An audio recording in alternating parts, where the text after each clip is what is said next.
BCom part second year में paper first. तो लगातार विभिन्न टॉपिक्स पे बात करते आ रहे हैं। आज जिस टॉपिक पे बात करेंगे वो है राजस्थान में प्रदूषण की समस्या, pollution problem of pollution in Rajasthan या पॉल्यूशन प्रॉब्लम। बड़ी समस्या आजकल चल रही है ये, राजस्थान में चाहे हो या हिंदुस्तान में हो या वर्ल्ड लेवल पे हो। पॉल्यूशन इतना तेज़ गति से बढ़ रहा है कि सामान्यतः लोग ये कहते हैं कि सांस लेना मुश्किल हो रहा है, तो सांस की समस्या ही आ रही है। पॉल्यूशन का मतलब ये है कि जो नेचुरल स्थिति है उस नेचुरल स्थिति से परिवर्तित अगर कोई व्यवस्थाएं हमें मिलती हैं तो वो पॉल्यूशन ही है। अर्थ की जब हम बात करते हैं यानी जो व्यवस्थाएं प्रकृति ने बना रखी हैं उन व्यवस्थाओं के विपरीत हमें कुछ सांस लेने के लिए मिलता है या पीने के लिए मिलता है या सुनने के लिए मिलता है, तो वो पॉल्यूशन कहलाता है। प्रदूषण की बात जब हम करते हैं तो जो सामान्य नेचर जैसा सिस्टम दे रखा है उस नेचर से हट करके अगर कोई कार्य हमें करना पड़ता है या हमें मिलता है तो वो पॉल्यूशन ही है। पॉल्यूशन की जब हम बात करते हैं तो आजकल बड़ी समस्या है, खास करके आपने अखबारों में, पत्र पत्रिकाओं में और दूसरे प्रकार के समाचार पत्रों में पढ़ा होगा कि हम 30 डिग्री हो गया, 50 डिग्री हो गया, इनकी कोई मेजरमेंट जो है उसके आधार पे, और दिल्ली में सांस लेना मुश्किल हो रहा है। और कभी कभी हमारे यहाँ भी पॉल्यूशन कस्बों में इतना तेज़ गति से बढ़ रहा है कि सांस लेना दुर्लभ हो रहा है। तो सांस लेना अगर मुश्किल हो जाता है इसका मतलब वो हवा प्रदूषित हो गई है। इसी प्रकार से दूसरे प्रकार के भी पॉल्यूशन के होते हैं। मूल रूप से ये कि जो प्रकृति ने जैसा सिस्टम दिया है, स्वच्छ हवा का, स्वच्छ पानी का, स्वच्छ भूमि का, स्वच्छ सिस्टम का, उससे प्रभावित अगर होता है हमारा वायुमंडल, अगर इन्हीं दूसरे प्रकार की प्राकृतिक गैसों से प्रभावित होता है तो वहाँ पॉल्यूशन माना जाता है और इसको पॉल्यूशन के नाम से ही जानते हैं। पर्यावरण प्रदूषण के बहुत सारे प्रकार हैं। जो हमारे यहाँ चारों तरफ एनवायरनमेंट है, पर्यावरण जिसको हम एनवायरनमेंट है, उस एनवायरनमेंट में हमें कुछ विपरीत स्थितियाँ दिखाई देती हैं। जैसे पहले लोग ये कहा करते थे कि मिट्टी इतनी शुद्ध है कि इसका उपयोग अगर किसी घाव पे भी कर लिया जाए तो वो ठीक हो जाता है। आज की स्थिति है कि इतनी अशुद्धता बढ़ गई है कि न तो मिट्टी शुद्ध रही है, न खान पान शुद्ध रहा है, न हवा शुद्ध रही है, न ही हमारे विभिन्न प्रकार के दूसरे साधन जो हैं वो ठीक रहे। तो पर्यावरण चारों तरफ का जो हमें दिखाई दे रहा है वो इतना प्रदूषित हो गया है, इतना मतलब घटिया हो गया है कि जीना दुर्लभ हो रहा है। तो ऐसी स्थिति में हमारे पास कई प्रकार के प्रदूषण हैं। पर्यावरण प्रदूषण के कई प्रकार, जैसे वायु प्रदूषण की बात हम करते हैं। वायु प्रदूषण की जब हम बात करते हैं तो विभिन्न प्रकार के प्राकृतिक जो सिस्टम बना हुआ है उसके विपरीत हमारे नए जो सिस्टम चल रहा है, यानी आज के ज़माने के ऑटोमोबाइल्स सेक्टर जो वो तेज़ गति से बढ़ रहा है। एक तरफ तो हम कहते हैं कि विकास हो रहा है, एक तरफ तो हम कहते हैं विकास हो रहा है, परंतु विकास नहीं कहेंगे इसको। विकास न कहने के बजाय हम विनाश की बात कर सकते हैं, क्योंकि इसमें ऐसी गैसें उत्सर्जित होती हैं या उत्सर्जन किया जाता है ऐसी गैसों का जिससे वायु हमारी जो है वो बड़ी ही दूषित हो जाती है।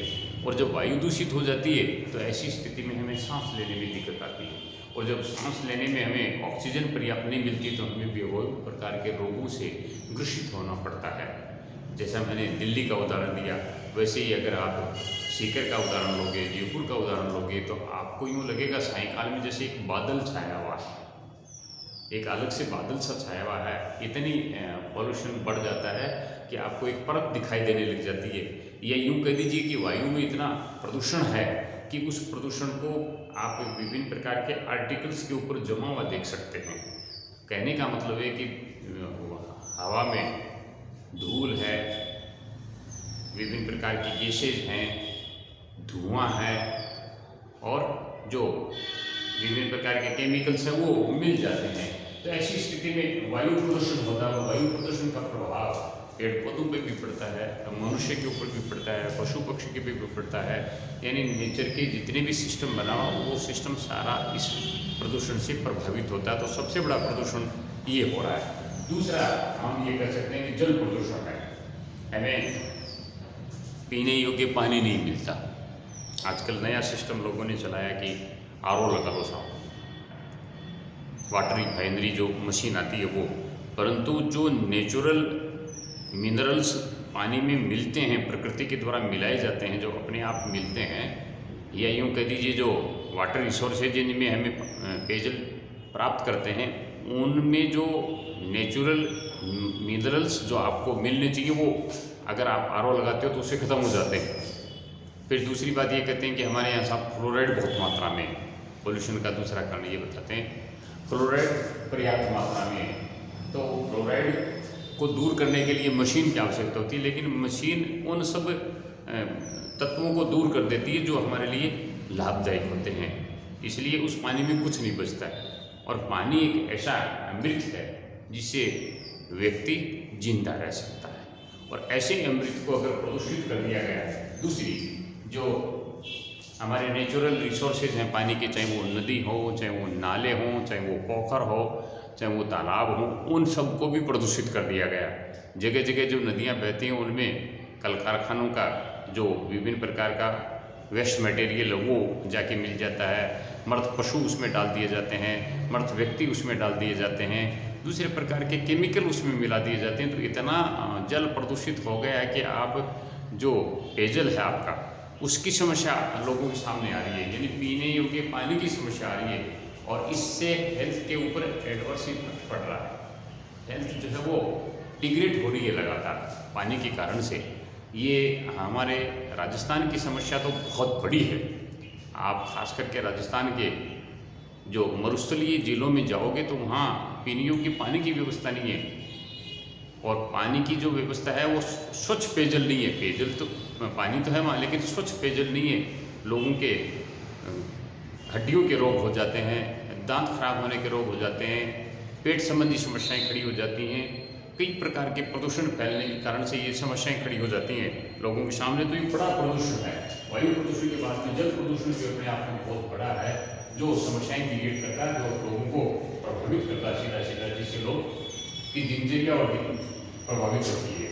अगला है ध्वनि प्रदूषण, साउंड पोल्यूशन।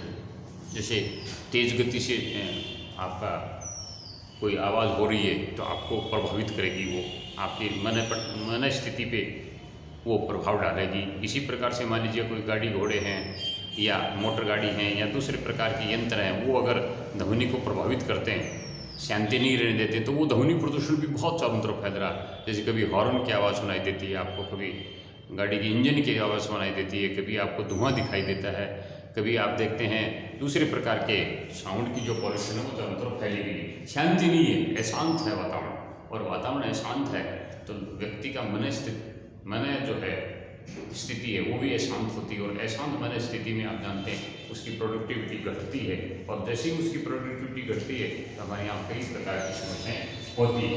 तो ध्वनि प्रदूषण हमारे यहाँ होता है। अगला है भूमि प्रदूषण। भूमि जो प्रदूषण है वो अपने आप में बहुत ही महत्वपूर्ण है, और भूमि प्रदूषण की जब हम बात करते हैं तो हमारे सामने एक समस्या वो आती है कि जो भूमि से हम पैदावार करते हैं, जो भूमि से पैदावार होती है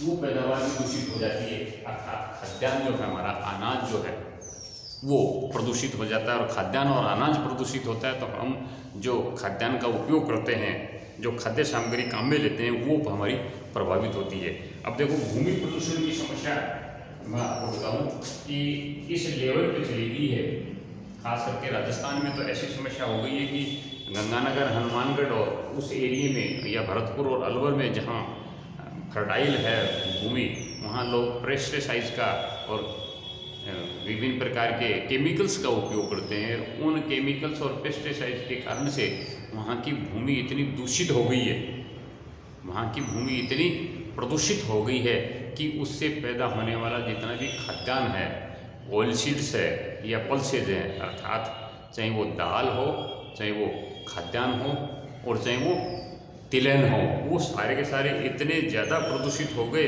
कि उनसे बनने वाले जो बाई प्रोडक्ट हैं वो इतने खराब मिलते हैं लोगों को खाद्य सामग्री के रूप में कि उसको लोग खा नहीं पाते। उस उसका उपयोग नहीं कर पाते। तो ऐसी स्थिति में हमारे सामने बड़ी एक अजीब समस्या खड़ी हो जाती है कि इन सभी भूमि जो है उनको हमने पैदावार बढ़ाने के लिए पेस्टिसाइड्स का, इंसेक्टिसाइड्स का या फर्टिलाइजर्स का या यूरिया जिसको आप कहते हैं यूरिया का या DAP का जो भी काम में ली जाती है, उन सबको बीज हमारा जो है सीड्स जो है पैदावार के लिए काम में ली जाते हैं वो प्रदूषित होने लग गए हैं। तो ऐसी स्थिति में हमारे सामने एक बड़ी समस्या आ रही है और बड़ी समस्या ये है कि भूमि से होने वाले जितनी भी पैदावार है वो सारी की सारी दूषित हो गई और दूषित होने के कारण से व्यक्ति सीधा सीधा इससे प्रभावित होता है। तो हम ये कह सकते हैं कि बहुत बड़ी समस्या है हमारे यहाँ, चाहे वो वायु प्रदूषण की हो, चाहे वो जल प्रदूषण की हो, चाहे वो ध्वनि प्रदूषण की हो या भूमि प्रदूषण की हो। तो व्यक्ति क्या बेचैन है, लोग शांति ढूंढ रहे हैं। एक नई सोच चली है कि साहब देखो ये जो विभिन्न प्रकार की शांति पाठ की बातें हैं या विभिन्न प्रकार के प्राणायाम की बातें हैं या विभिन्न प्रकार की एक्सरसाइज की बातें हैं, ये नए नए प्रकार के रोग आप देख रहे हैं, नए नए प्रकार के समस्याएं आप देख रही है। कई बार मैंने लेख पढ़े, उनमें ये आई है कि इतने सारे विभिन्न राष्ट्रों के द्वारा इतने सारे पशुओं को, पक्षियों को मारा जाता है कि उनमें कोई न कोई रोग जो है वो मनुष्य के लग जाता है और वो रोग फिर पूरी कम्युनिटी में फैल जाता है, कम्युनिटी स्प्रेड हो जाता है वो, यानी पूरी जो हमारी ये आबादी है उसमें चारों तरफ फैल जाता है। जैसे वर्तमान में कोविड फैला हुआ है, कोविड भी अपने आप में एक बड़ी समस्या है। ये प्रदूषण हो रहा है चारों तरफ, लोग भयभीत हो रहे हैं, मानसिक रूप से अशांत हैं, उनको शांति नहीं मिल रही, उनको सांस लेने में परेशानी हो रही है, उनको खान पान में समस्याएं आ रही हैं। तो कहने का मतलब ये जो शारीरिक, मानसिक और ये पर्यावरण की जो परिस्थितियां हैं वो इतनी विपरीत और इतनी प्रतिकूल हो गई हैं कि लोगों को जीना मुश्किल हो गया। तो राजस्थान की अर्थव्यवस्था में एक बड़ी समस्या है कि यहाँ विभिन्न प्रकार के ध्वनि प्रदूषण के लिए नियम बने हुए हैं, वायु प्रदूषण के लिए भी नियम बने हुए हैं, लेकिन उन नियमों का पालन नहीं किया जा रहा। आगे लेकिन ये समाधान की बात देखें तो हम ये कह सकते हैं वायु प्रदूषण जो है उसको ठीक करने के लिए विभिन्न प्रकार के प्रोटोकॉल से उनके लिए कानून बनाए हुए हैं। जल को प्रदूषित नहीं कर सकते, लेकिन उसके बावजूद भी कारखाने वाले जो हैं उनमें पानी को दूषित करते रहते हैं। हमारे सामने बड़ी अजीब समस्या, उसके नियमों को जगह जगह नहीं लागू किया जाता, लोग नहीं इतने अवेयर है, नहीं इतने नैतिकता है उनमें। इसी प्रकार से ध्वनि प्रदूषण के शादी विवाह होती है, दूसरा कोई फंक्शन होता है या कोई आयोजन होता है या कोई मेला होता है या कोई दूसरे प्रकार के भाषण होते हैं, उसमें तेज ध्वनि का उपयोग किया जाता है। तो वो भारी प्रदूषण है, उस पर भी सरकार रोक लगाती है, लेकिन वो कारगर नहीं हो पाता है। इसी प्रकार भूमि जो प्रदूषण है, किसान अपनी पैदावार को अत्यधिक मात्रा में प्राप्त करने के लिए वो हमेशा अत्यधिक पैदावार ले और उसे फायदा मिले ज़मीन में से, तो इसलिए वो भूमि प्रदूषित होने लग गई है।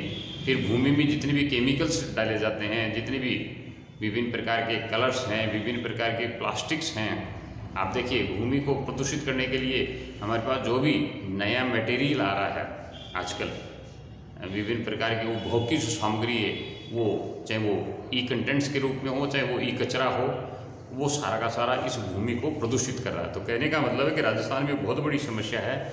हालांकि राजस्थान की सरकार लगातार इन प्रदूषणों को कम करने के लिए प्रयत्नशील है, नियम भी बनाती है, कानून भी बनाती है, लेकिन उनको फॉलो नहीं होने के कारण से इसमें हमें सफलता बहुत कम मात्रा में मिलती है। लोग नियम कानून को ढंग से नहीं ले पाते हैं, इसलिए एक नई समस्या प्रदूषण की है। आज इतना।